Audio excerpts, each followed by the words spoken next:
Webinar today. This is called Suspecting Autism, A Parent's Guide. I'm Sheena Lee, and I'm with MedPsych Behavioral Health, and we're bringing you this webinar today to give you a little bit of a overview of autism, but more importantly, some questions to help you to screen a child that you might be concerned about having this diagnosis. And just quickly to tell you about who we are, MedPsych Behavioral Health is, we're a behavioral health practice in Northern New Jersey. And on topic for today, we do provide autism evaluations. Currently, we have almost immediate availability. So we're able to get families scheduled quite quickly to address these concerns so that we're not waiting months or even years for this evaluation. In our evaluations, we use standardized measures. We depending on the age of the person or the child being evaluated, we use standardized measures and all of those which are required by insurances. In addition, we provide psychiatry services for children, adolescents, and adults. And I can talk more about that later. What we'll be covering today, this is the agenda for the day. We'll be covering the autism spectrum disorder diagnosis and a little bit of an overview on it. And then we'll get right into talking about signs and red flags to look for. We will go over some other factors to consider if you're thinking about pursuing an evaluation, some important information to take note of or keep track of. We'll talk about the evaluation as well, what the benefits are of doing it, but also how to navigate this process. So let's start by giving a little definition of what autism spectrum disorder is. This is the standard diagnosis definition that is provided to us in a giant manual that's called the DSM-5, and it defines what autism spectrum disorder is specifically. It gives us two main points of criteria that we have to show that individual meets when we give a diagnosis. The big criterion A is persistent challenges in social interaction and communication. So these individuals have some difficulty communicating or difficulty in social situations. That can look like a wide variety of things. So we'll get down into it a little bit more later about what that specifically might look like. In addition, we have criteria B, which is a really big bucket of possible symptoms all lumped into one. And they call it the restricted and repetitive patterns of behavior, interests, or activities. That's a mouthful, but we'll talk about more specifically what that could look like. The symptoms do vary quite widely in severity, and there isn't more broad of a spectrum than the autism spectrum. So that is why it's called a spectrum. You can have individuals that have these symptoms and it has minimal impact all the way through to very severe and disabling impact on their life.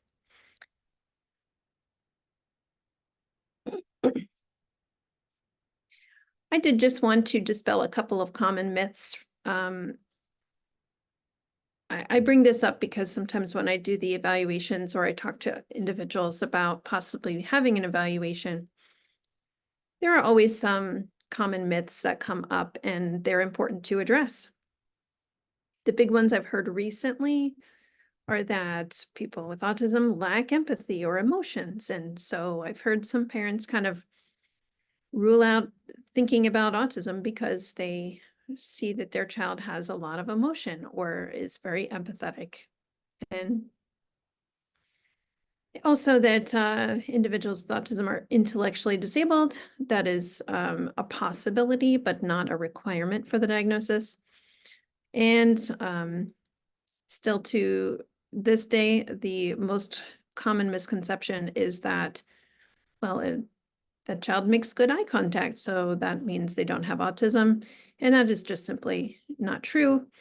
And if you would like to learn more about common myths that exist out there related to autism, I have done a previous webinar on this topic.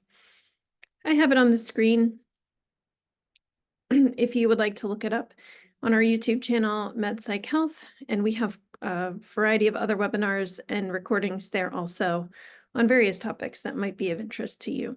But if you're interested in this one specifically, I did put the YouTube link there, and you can take a picture if you would like.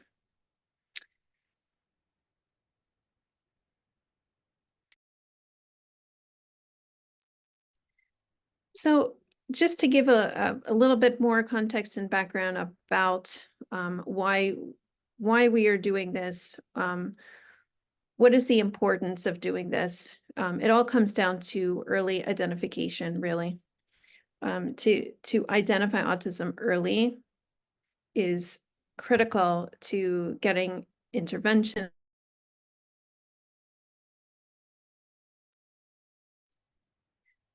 Getting the diagnosis early is critical to interventions, getting services that are appropriate for that child and to improve the outcomes for them long term. It helps, the earlier the identification and the earlier the intervention leads to better communication and language skills, improves their social interaction, and ultimately improves their independence. We also feel that early identification is really important to address any potential developmental challenges that may come up, so that they can make bigger strides in their development and reach their full potential. And trying to do so as early as possible helps us to work with brain development, and things are easier to address the earlier you catch them. And also to enhance the quality of life really is what this is all about. Identifying this that a child has autism early on is just overall critical to their well-being and for the quality of life of them and their family. And it also helps that individual and the family access resources and support networks as early as possible. We'll go ahead and jump into our informal screener. Now, these are signs and red flags. And I want to emphasize that as I go through these, they are, none of these are criteria per se. It's not a yes or no, you meet this certain number, therefore you have autism. This is more of a, this type of screener is more looking at possible symptoms that could be there that would be related to autism. And the more that there are, the more of a indication that you should look into getting an evaluation. So that is the purpose of this. But they are broken down into these 6 categories here. And I'll go through and I'll give you some questions to think about and you can ponder on, but I'll tell you as we go through each category. I would just take note, if you're thinking about this for a child who you are concerned about, maybe it's even a teenager or even yourself. This is kind of designed a little bit more for the 2 to 6-year-olds, but I certainly have had some individuals say, if I think back to when I was younger, I remember some of these things being difficult. So let's keep track of, as we go through, how many yeses that you can identify and in what category they are. And I recommend having a little paper, maybe tallying, or if you just keep mental note, pay attention to which categories are the most significant for you and stand out, so that you can bring those concerns to the attention of your healthcare providers. So we'll go through communication, relating to others, body movement, play or object use, adaptability, and sensory. I don't have slides for these, so I will just get right into it and ask you some questions. So we'll start with communication. Does this individual, I'll say child, because this is targeted towards children, does the child respond to facial expressions of others or their gestures? Now, what this maybe would look like is the parent is trying to correct a behavior, or maybe the child did something and the parent yells, or there's some kind of exaggerated emotion that the parent is giving, and the child is really kind of unfazed by it, maybe not really responding. A big one, does the child answer when their name is called? And not because they're stuck in a video game or because they're all the way across the house for, way out of earshot, but because they're in the room with you, you call their name and you really get a varying response, not a sudden turn to look to see who's talking or what they're saying. And does the child, can you tell by their face what emotion they're feeling? Or can you tell by their face what they're thinking? What are their facial expressions like? If it's difficult for you to tell, if they generally look blank, or maybe they always have a happy look and it doesn't change much, that would be a concern. So are they directing facial expressions to others? Are they pointing or using gestures? If they're not pointing, reaching, or using gestures to otherwise communicate with you, that would be of concern. Also, is the child making eye contact? I did mention this in the myths, right? But if they really are not making eye contact, or it's minimal, that would be a concern. You would expect that child to be making eye contact with you when they're communicating or speaking to you. And how do they respond to other children their age? So do they sustain an interaction with another child? Do they continue talking with that child? Do they enter into play together? If they don't tend to do that, that would be of a concern. This can sometimes be hard for parents to tell, because if they're not in a preschool, or parents don't see them in that setting, or parents don't see them in with other children, that might be hard to tell. But sometimes you can get that feedback from a preschool teacher. Do they respond to others if another child comes up to them and asks to play with them? Are they responding? Are they turning away? Are they just continuing to do what they're doing? So if they're not really responding to others, that would be a concern.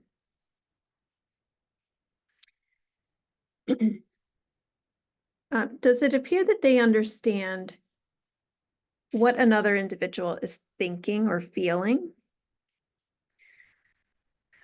If someone is crying, do they notice and do they pay attention to that? Maybe do they try to offer some comfort? That is, it is expected that they would have some, even at that young 2 to 3 years of age, would they be able to comfort that individual or try to? Okay. So some of those are also relating to others, category, in terms of how they respond. I'd like to go through next the body movement, because this is a big one that we look for when we do evaluations. We look at how they're moving their body, what they're doing. So do they have any unusual movements? And that could be as small as the position that they hold their fingers. Do they cross their fingers over in an unusual way and they're just kind of walking around like that? Or do they move their fingers in a certain way that's very repetitive? They do the same motion over and over again.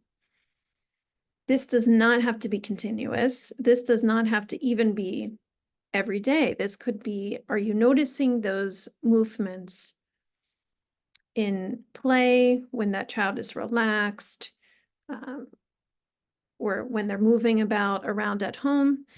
That would be any time that you see that, that would be something to take note of.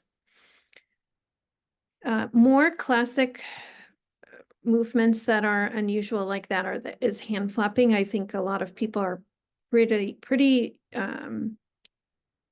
familiar with that presentation, but sometimes it's more subtle. It could be finger movements around the eyes, around the ears. It could be something very subtle.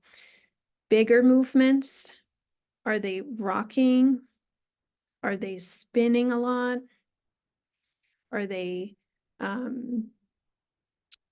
sometimes I've seen some children develop some pretty significant routines that they kind of go through as they move about the room or move about at home. And so sometimes there are these big body movements that they do that are repetitive. Do they pick at their skin? This is something I see quite often. Now, picking skin can be quite a few other things, but sometimes you'll see that as a red flag. How does the child move about? Like, are they clumsy? Are they falling? Are they tripping a lot? When they walk, does it look awkward in some way? Or when they run, does it look different than other children their age? Those would be some red flags to consider if their body movement with walking and running appears different. Now, more classically, we think of toe walking. Is that child walking a lot on their toes? That's definitely a sign, but that's not every child. But sometimes that toe walking can be pretty subtle, and things that we've heard from parents that would signal some toe walking that they weren't aware of could be that their shoes wear out much more quickly.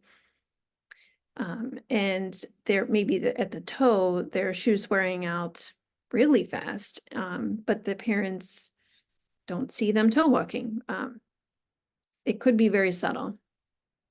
I have also seen it where it's just walking down the stairs on their toes. On the floor, they're not doing that. Also, do they have difficulties with what we call fine motor skills? Now, that really varies by age what it should look like. But is the child learning to tie their shoes and they're having trouble? Are they having trouble learning how to hold a pencil, how to write letters?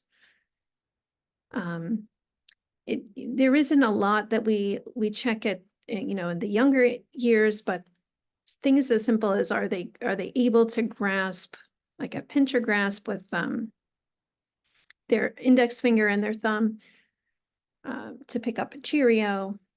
Are they able to do that? Because if they're not, it's concerning.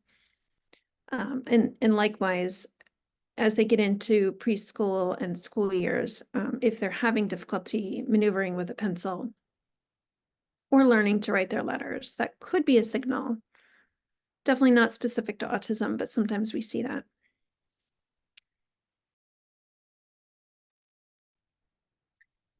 Now, play and object use, these are very important for us to ask about when we do the evaluation. And so I find that parents have to think a lot about this one, and it's not something a lot of people pay attention to, but how do they play with their toys? If you think about the toys the child has, and then you think about what do they do with them? Is there first of all, is there pretend play? Are they able to imagine that there is a person doing a thing and they're taking the role of that character and talking it out? Some children with autism can pretend play just fine. They do that very well. For some, uh, they struggle to do that, and maybe they prefer to play in a different way where they're setting everything up, and you see that they almost create the scene to play, but there isn't imagination or pretend. More classically, maybe they're setting everything up in a certain way and they're lining their things up, but maybe they're moving them all about too, but you get a sense that there's more of an organizational aspect, or that is, that they're not using the toys for their intended purpose per se. That would be concerning. Do they prefer to move the parts of toys rather than play with the toy? So if it's a barn, maybe they like to sit there and open and close the door instead of moving animals in and out. Or maybe it's a car and they like to spin the wheels and look at the wheels, and parts of the cars are more interesting to them than the car itself. Maybe there is something like a doll, and they have all the accessories for the doll, and they spend a lot of time organizing and making sure that the accessories are in the right place and that they're dressing the doll up in the right way, but you don't actually see pretending. That would be concerning. Another possibility is, do they play with the same toys over and over and they're really indifferent to a lot of other toys? A really strong preference for particular toys would be concerning. All kids have their favorites, of course, but this would be something that is a little bit more than a favorite. This would be something that you notice is a significant, intense type of interest per se. Maybe they can't part from that toy also. Like, another thing we look at is whether they can put that toy away and move on to something else, or does it always have to be with them? Do they have to carry it everywhere? And are they very distressed when you try to move them on? That would be concerning.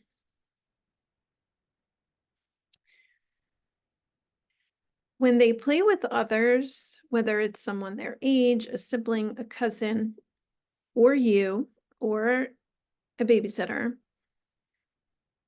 are they taking the role of a particular character? And are they having you take the role of a particular character?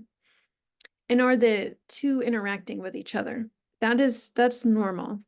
If there's a lot of direction, you have to be this, and you do it this way, and you have to do it that way, and you have to say that, and you're not allowed to deviate from that particular assigned role, that might be a red flag. If the child is completely in control of what is happening in the play. I have seen that as well, as a red flag. We'll move on to adaptability. I think this is more evident with kids who have difficulty with transitions, and the older children that I evaluate end up having some difficulty with adaptability. They have a very strong need for things to be the same. So, how does your child respond to a change of some kind? Is it easy for them to shift and go with the flow and do something else? Or are you seeing that they become stressed or anxious when something is new or different, or is changed from what they expect? Are they able to adapt in different settings, in different situations, and able to go with the flow or not? And if you see a pattern of resistance to change, or distress with change, or anxiety with change, that would be a signal to you that maybe you should get that checked out, because again, all children have their routines that they like, they thrive on routines, and they have their preferences. But if your child is distressed and showing, significant resistance, that might be a red flag. Another possible sign would be worrying about the same thing over and over again. And sometimes this comes out in terms of like questions.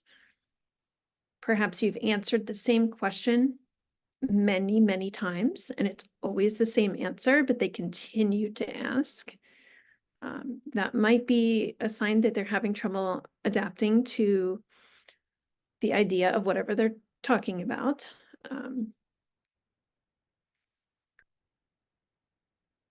Also, how do they respond to things changing within the home? This is another one that I think it's easier to see some of these things at home. An example is moving furniture. And I certainly have heard this on a lot more occasions than I would have expected. If a parent moves furniture around, they can't tolerate that, and the child has to move it back or make the parent move it back. Or likewise, if the parent or if the child has a certain setup that they prefer, like with chairs, I've seen this with dining room chairs specifically.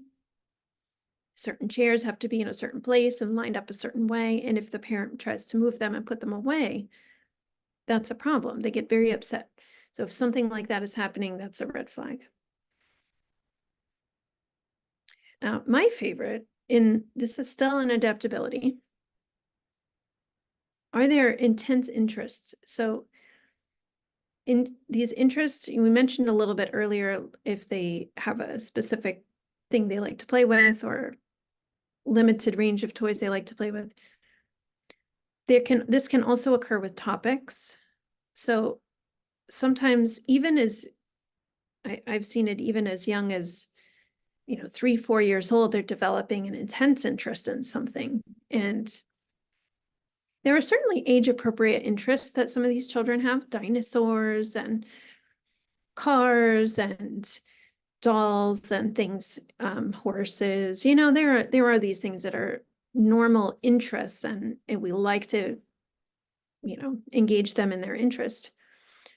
But does the child have like a next level interest where they're so into it? They want to talk about it all the time. They want to look these things up. They want to read about these things, where they're almost acquiring an expert level of information about it.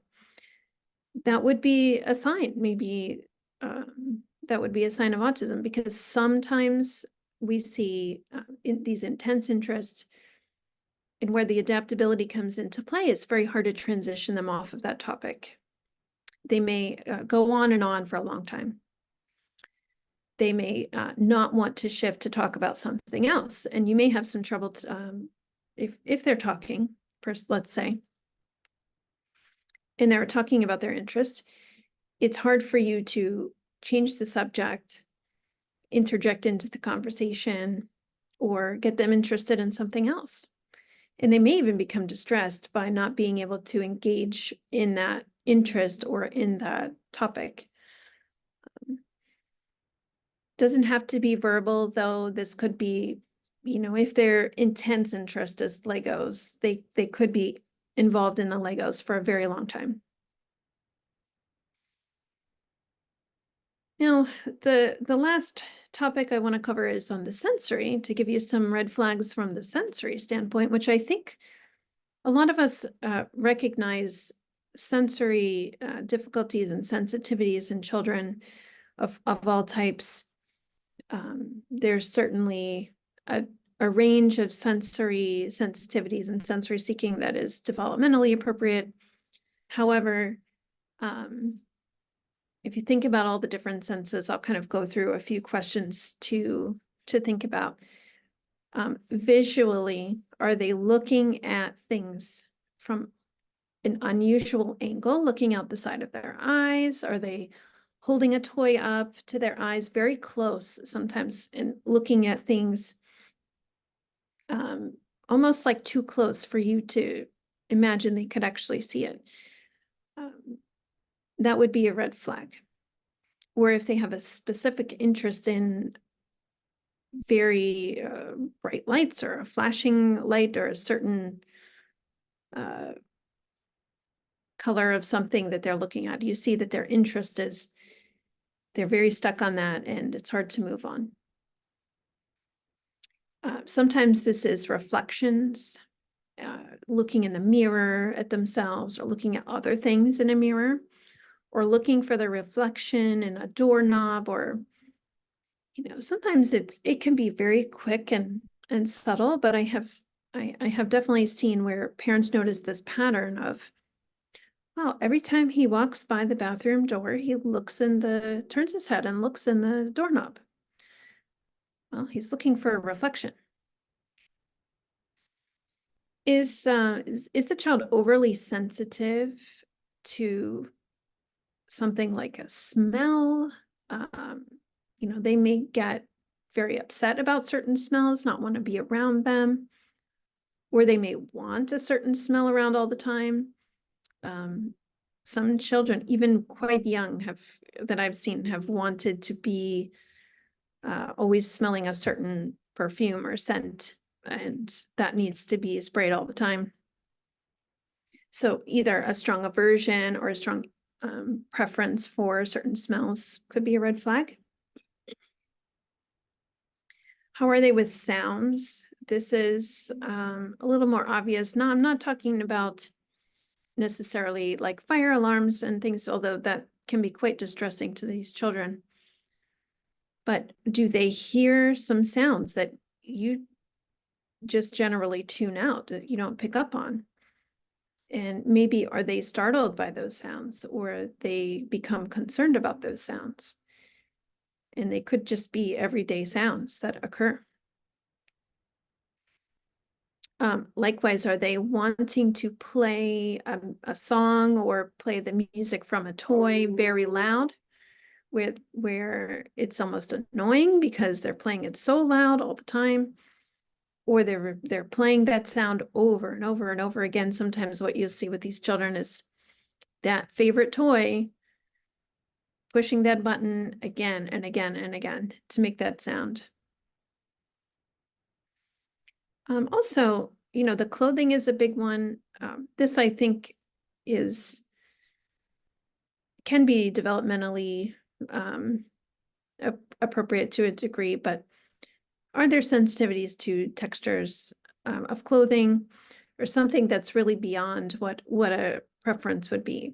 Most children are not too happy about certain socks or tags on clothing or whatnot, but are they really struggling to wear those clothes or to wear anything but? Maybe they have a favorite outfit and you can't really get them to wear anything other than that outfit. It might signal to you that the other clothes are creating a sensory sensitivity for them. Lastly, in the sensory piece, how are they responding to touch? If you go hug them or you tap them on the shoulder or something, what do they do? Are they very sensitive to that? And sometimes you'll see some children not want to be hugged, or maybe they'll hug stiffly really quick, but then they move on because they're not comfortable with the touch of a hug. Sometimes it's a lighter, you know, a lighter touch like with the clothing, but sometimes it's the deep that deep touch that you get from a hand holding or from a hug that they don't like. So that would be a red flag if you're finding they're not too into hugging or holding hands or something. But on the opposite end, sometimes these children are seeking that deep pressure sensation. They want to hug all the time.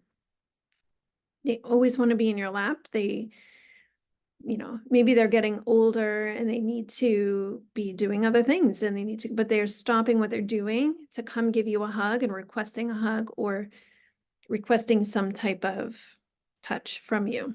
That would be something to think about.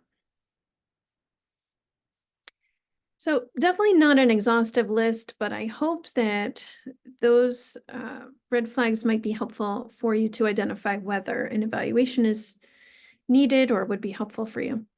Next, we'll go into just some other things to take note of. Again, as we're preparing for an evaluation, it's good to collect some information, not just on what you see, but what others see.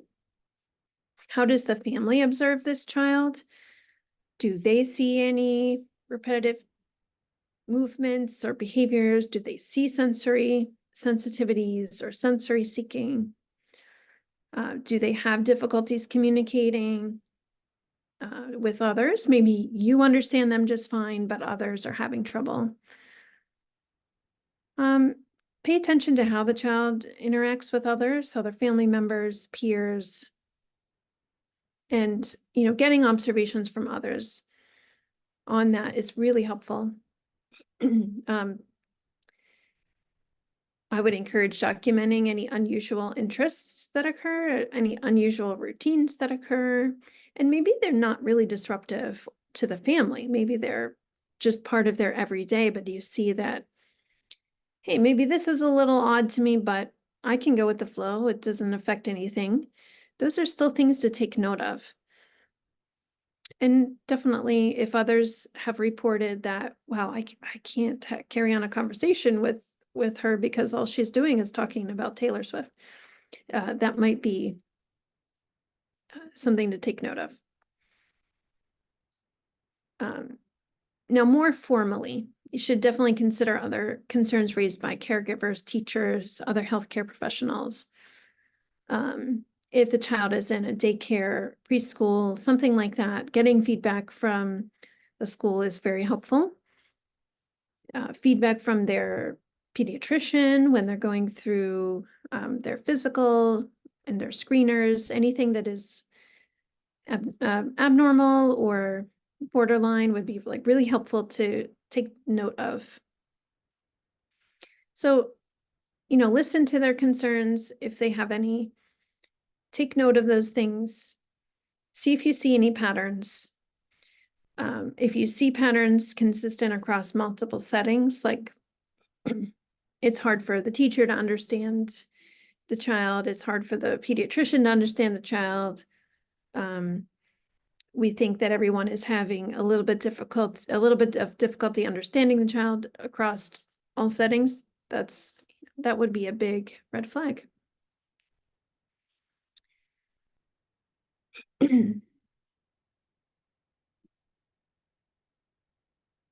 I'm just going to skip this slide in the interest of time. I just want to talk about the benefits of evaluating for your concerns with your children. I would not encourage waiting unless you need more information before going for an evaluation, because early identification, as we talked about earlier, is really the key.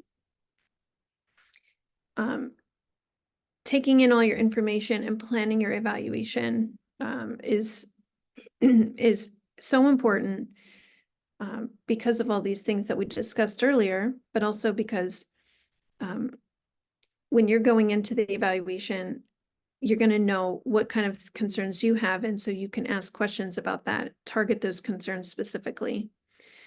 I think the benefits of an evaluation are also there for getting some validation for what your concerns are and really seeing if they match up with what is known to be developmentally normal or concerning and what is on the standardized assessments.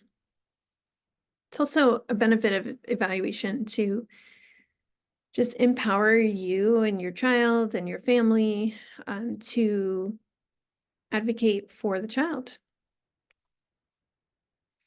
Knowing that you have ruled in or ruled out a diagnosis also helps to navigate care for the child to make sure that they're getting what they need.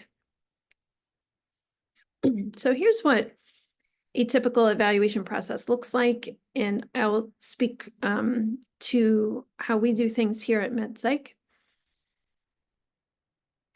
Typically, concerns come up somewhere, whether with the pediatrician or another healthcare provider or a school, daycare setting, whatnot.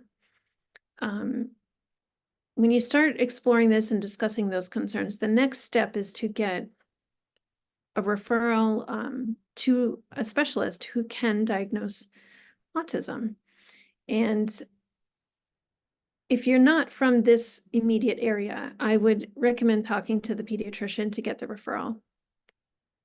Here in MedPsych, we have a screener that we use if someone is interested in having their child evaluated.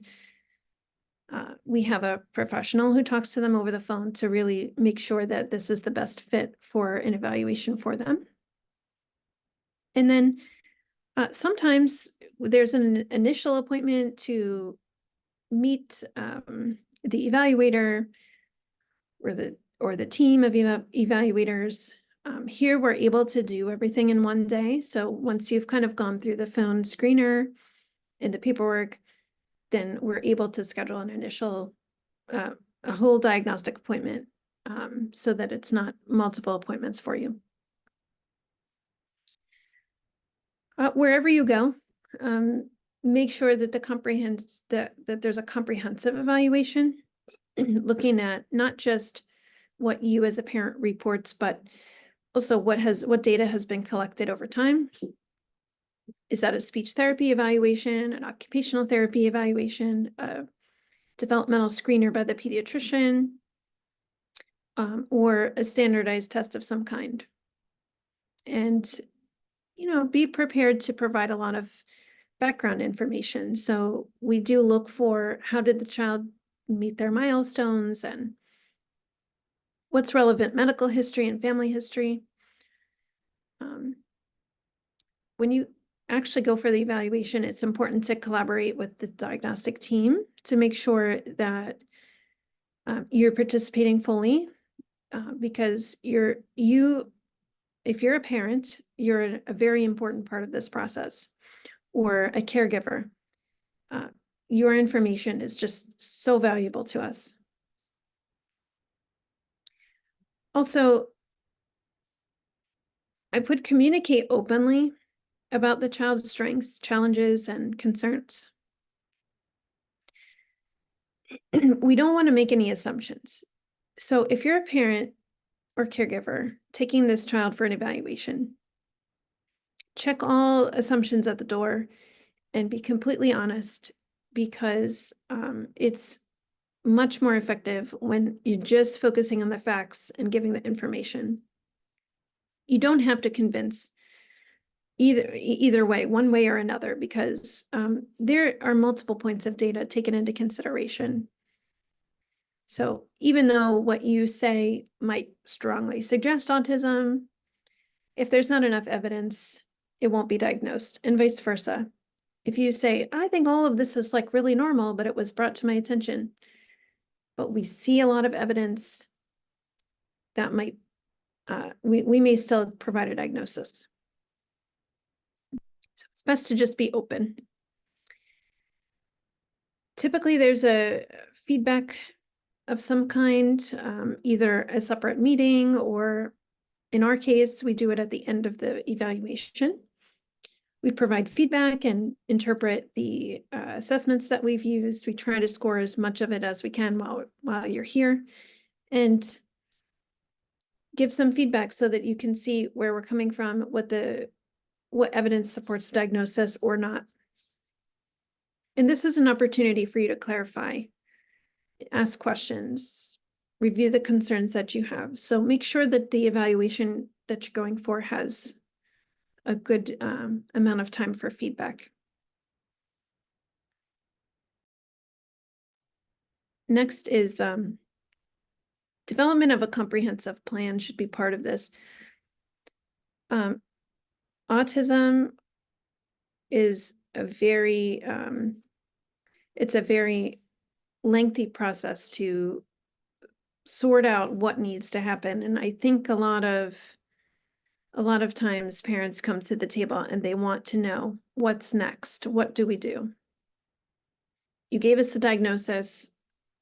Let's go into action. And what do we do?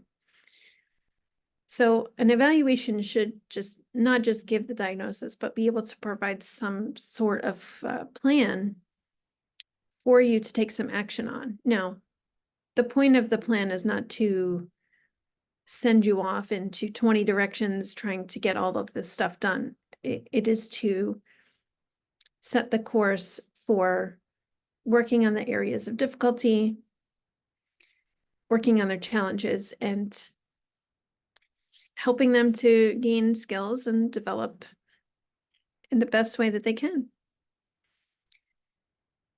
Part of the plan should also be addressing the educational piece. If they're in a school or preschool, what kind of support is needed? What kind of services are needed there? And point you in a direction of maybe what you should consider in an educational setting.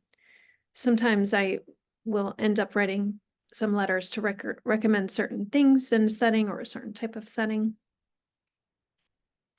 And lastly, you should make sure that if you're going for an evaluation, that there's an opportunity for follow-up care, because we're not going to solve everything on day one, and we're not going to solve everything in the first 6 months either.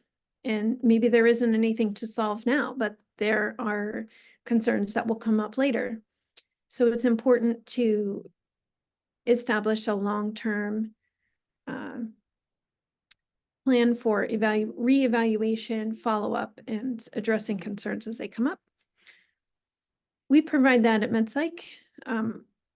If we diagnose a child, we would like to see them 6 months to a year later, depending on the case, so that we can make sure that we're screening for other things, other behavioral concerns, mental health diagnoses, etc. And that is that concludes the presentation today. So I'm so happy that all of you joined. I hope this was helpful. You can use the chat or the Q&A to ask any questions that you have. I'm happy to answer anything about the evaluation process or red flags. So I'll give it a few minutes to see if any questions come up.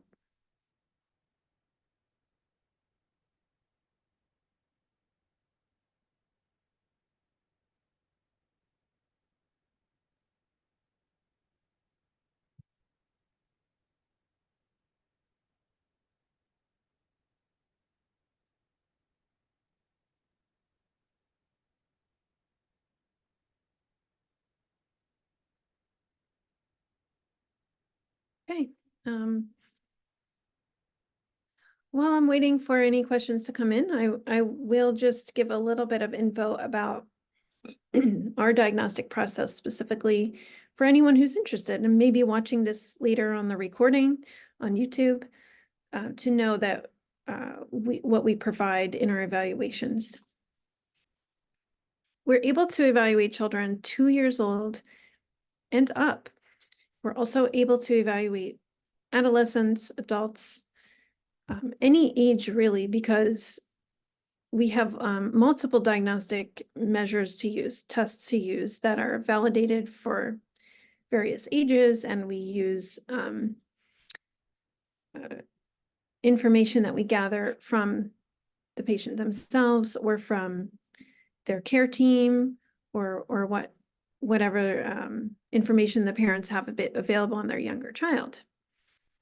And we use the ADOS especially for the young children, because the ADOS is a test that is preferred by most insurance companies to cover services related to autism. So that is a play-based, very interactive type of assessment. And we spend a long time, sometimes 45 minutes to an hour, playing with the child, trying to get them engaged in different activities so that we can assess their language, their communication, their behaviors, their interests, and some of their developmental abilities. So it's very thorough. And we have a lot of questions that we ask ahead of time, similar to what I asked today, to get the parents' perspective on what they see as well. So I got a question about pica behavior. Is that an autism red flag?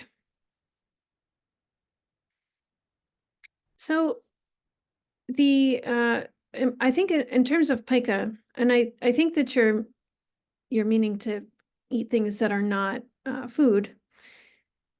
Sometimes it's chewing on those things or mouthing those things. I would say it's a red flag because it's a sensory behavior, and the child is looking for sensory input, and sometimes their sensory seeking is oral. So they want to put a lot of things in their mouth. Sometimes they explore the textures of things by putting them in their mouth. They may inadvertently eat something, or they may actually eat that object. And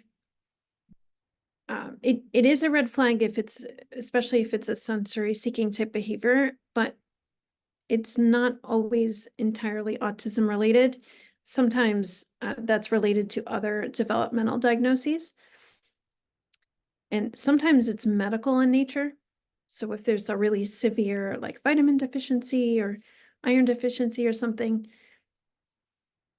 it can cause a child to do this. So pica is a really significant problem because you have to look at the medical side, you have to look at the behavioral side, the developmental side to try to figure out why the child is doing that. But absolutely, it would be a concern.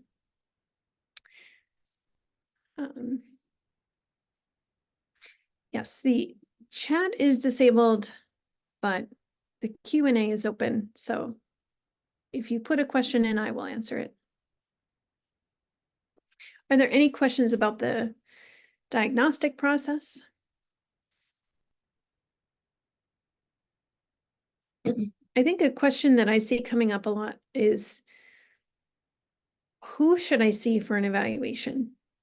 And there is a common knowledge out there that the neurologists and the developmental pediatricians are who you see to have your child diagnosed. Unfortunately, the wait times for those professionals can be quite long. In our area, we're hearing anywhere from 12 to 24 months for an appointment with a neurologist who will diagnose, or with a developmental pediatrician. We are a behavioral health practice and more than qualified to diagnose autism. So you can, in certain settings, you can seek out psychiatry as an option for evaluating. But wherever you go, those guidelines that I gave should be what you take into consideration on who you're looking for to assess your child. If they don't perform any standardized assessments, maybe they can give you the diagnosis based on how they view the child, but at some point you may need those standardized assessments. So I would look for, if possible, a place that can do everything, so that once you have the diagnosis, you're good to go for whatever therapy is needed, whatever insurance requests, it's all done. And you don't have to backtrack and try to find a place to get testing when you already have the diagnosis. So that's my biggest recommendation.